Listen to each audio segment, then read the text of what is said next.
150 টাকা চাঁদা দিচ্ছি, এই চাঁদাটা আমার কোথায় যাবে? যাবে। এখনো যদি আমার টকশিতে ডাকে আমি সব পাড়ে পাড়ে দেখাই দিব যে কেন দাম বাড়ে, কি কারণে। ঠিক আছে, বলো।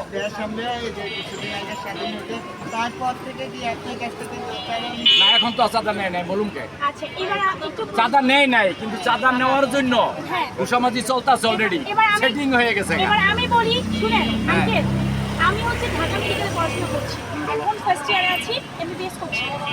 দেখেন এত সমস্যা, এত নির্যাতন, অত্যাচার, এই জন্যই কিন্তু আমরা সবাই মাঠে নেমেছিলাম একটা কোটার জন্য। কোটা চাইতে গিয়ে আমরা রাজাকার হয়ে গেছিলাম, সব জানি আমরা হচ্ছে গোলাগুলিতে শিকার হয়েছি, মেয়েদের উপরে পুলিশ আমাদের বলি।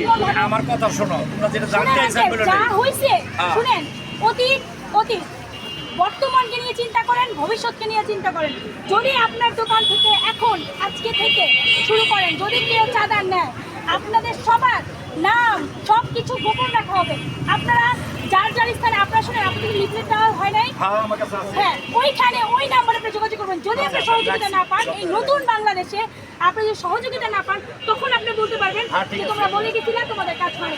আমরা যা শুনেন, আমরা আমাদের জন্য না, আমরা আমাদের মা বোন সবার জন্য আছি, যে আপনারা দয়া করে, আমরা অনুরোধ করে বলতেছি, আপনারা এখন কি করতেছে জানেন, কিছু সাধু ব্যবসায়ী আছে, নট অনলি ইউ, সবাই কি করতেছে, দাম বাড়াই দিচ্ছে। সরকার নাই, কেউ নাই, আমরা আছি। আপনারা আমাদের কাছে, আপনাদের কোনো সমস্যা হলে আপনারা বলেন, আমরা ডক্টর ইউনিস স্যার পর্যন্ত আমরা পৌঁছাই দেবো, কোনো সমস্যা নেই। আমাদের যারা যারা রিডিং দিচ্ছে আমরা তাদের কাছে পৌঁছাই দেবো, কিন্তু আপনারা নিশ্চিত জায়গা থেকে সতর্ক থাকবেন, সব থাকবেন। এখন যে বাণিজ্য মন্ত্রী থাকবে তারে আমি শিখাইতে পারবো, আসলে শিখেন, সমস্যা নেই, আপনি শিখেন। তুমি যেটা বলছো যে এখন অসাধু ব্যবসা বাড়াই দিছে, কাঁচা মালে কোনো সিন্ডিকেট নাই। সিন্ডিকেট করে কারা জানো? যেই সরকার গতিতে আসে ওই সরকারের লোকেরা করে। এখন আমাদের বর্তমানে এখন তো আসছো তোমরা, এখন তো নাই।